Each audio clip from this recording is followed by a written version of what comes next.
Ano ang epekto ng korupsyon sa ating kapasidad na tumugon sa mga pangangailangan ng bayan sa panahon ng mga natural disasters? Ito po muli si Attorney Mike Operario at gusto kong pag-usapan po natin yan sa araw na ito. As early as May 29 to 2025, nung lumabas na po yung first figures noon tungkol sa ating budget deficit, sinabi ko na po noon na with 480 billion na budget deficit, medyo delikado ang kondisyon ng Pilipinas noon because nasa first quarter pa lang tayo ng taon ay halos kalahating trilyon na ang nawawala or kulang nating pera na kailangan natin para tugunan ang lahat ng pangangailangan ng pamahalaan. Yung budget deficit kasi ibig sabihin nito, kulang yung pera natin. Mas malaki yung ginastos kaysa doon sa aktual na kinita ng ating pamahalaan. Now, I was worried then on May nang nilabas yung video na yon kasi wala pa po tayo sa disaster season. Nasa Mayo pa lang po tayo, summer pa lang nun. Pero ganito na kalaki yung ating budget deficit. Why is there a need to be concerned? Bakit kailangan tayong medyo kabahan tungkol sa ganong klase ng sitwasyon? Kasi po, ang ating pong disaster response ay although nakapaglaan ka ng budget dyan, ng pera dyan, ay that is subject still to the availability of funds. Ngayon po na Oktubre na tayo, na 3 months to go, ay patapos na yung ating taon. Actually, November na ngayon, 2 buwan na lang, tapos na yung taon. Ang budget deficit natin is more than 1 trillion already. And it is projected na baka lalampas pa ito doon sa 1.5. Although sinasabi ng Department of Finance, mahihit daw nila yung target na 1.5. Grabe, no? Iniisipan nila na hit nila yung target. Wala pong target doon, Yung target na sinasabi nila ay yung target na kakulangan, na hindi sila lalampas doon sa kakulangan. Kaso, by this time, it appears as if mukhang tatamaan natin, lalampasan natin yung projected na kakulangan na yan. 1.5 trillion, baka maging 1.6 trillion.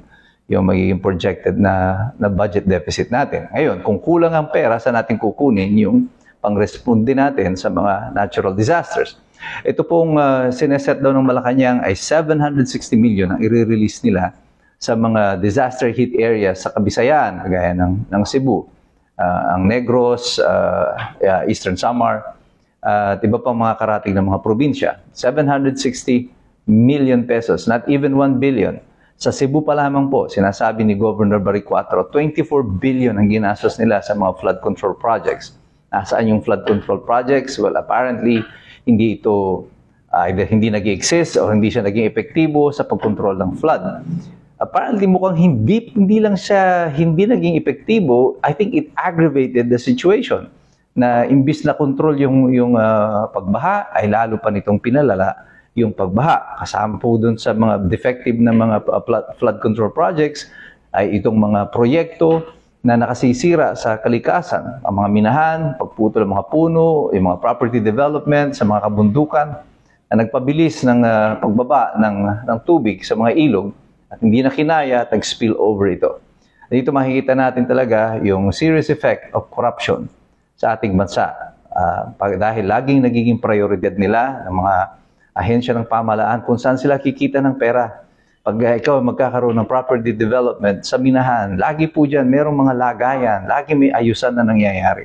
But the environment is the last to be concerned, last ng concern ng mga nasa pamahalaan. Ang tinitignan nila, kunwari, is the development that it will introduce.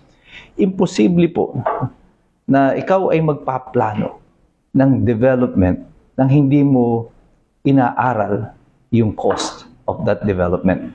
Ang iniisip mo, yung kikitain, di umano, ng pamahalaan.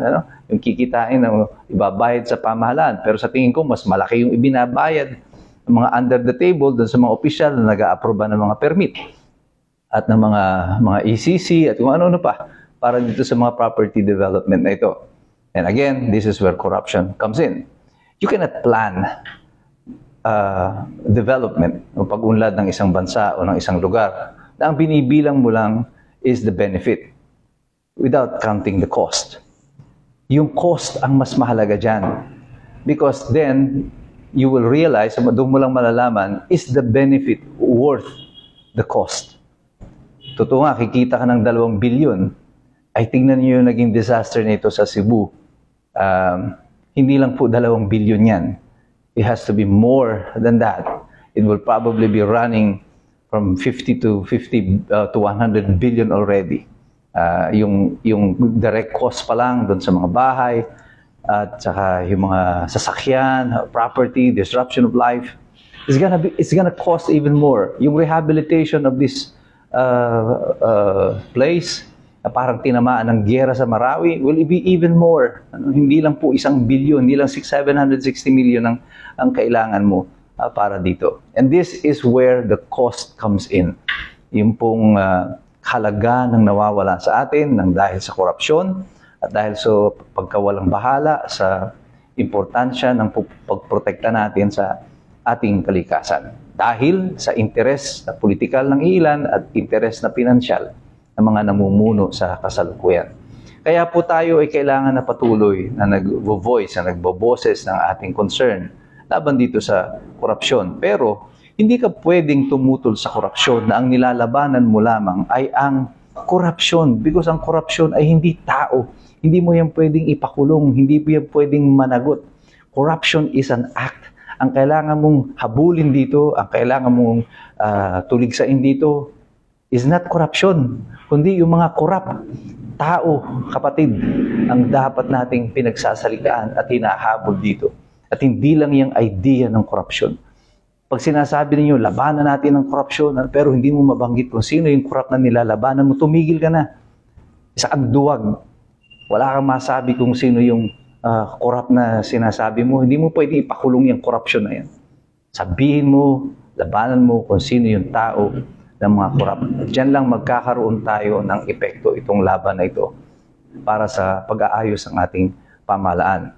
Corruption in the long run is gonna kill Filipinos and many more will die nang dahil dito sa kapabayaan ng pamahalaan nito at yung kanilang mga pagiging kriminal na pagnanakaw sa ating pamahalaan. It's not gonna cost them. Yung mga nagnanakaw, ligtas sila sa mga malalaki nilang mansyon, mga kotse, walang tatamaan sa kanila. Tayo ang tinatamaan dito. At ngayon, as we speak, there's another storm coming and heading our way. And by all indications, sinasabi na baka ito ay super typhoon. And God forbid, manalangin tayo na sana hindi ito malayulanda na tatama naman sa Luzon. Sapagkat baka hindi natin kayanin ang isa pang another disaster na kagaya nito. The government is already running on fumes. Halos wala ng pondo. Wala na talagang pondo, nasa budget deficit na tayo. At wala tayong pagkukunan ng pang-respond. Wala tayong aasahan, hindi ang pamahalaan, kundi ang ating mga sarili. But tayong lahat, patuloy tayo na mag-participate dito sa usapin ito. Tayo ang apektado dito at tayo ang mayroong primary na responsibilidad na labanan nito. Huwag tayong basta umasa sa mga politiko. Ikaw, ako, mga ordinaryong tao, ang mga iskumbro ng Pilipinas. Tayo ang may karapatan na lumaban dyan at ito ay obligasyon nating lahat. Pero sa ating pakikipaglaban, kailangan po patuloy tayo na nagsasaliksik, patuloy tayo nagsisipag-aral sapagkat mahirap makialam ang taong walang alam. God bless you, God bless us all. Mabuhay ang Republika ng Pilipinas.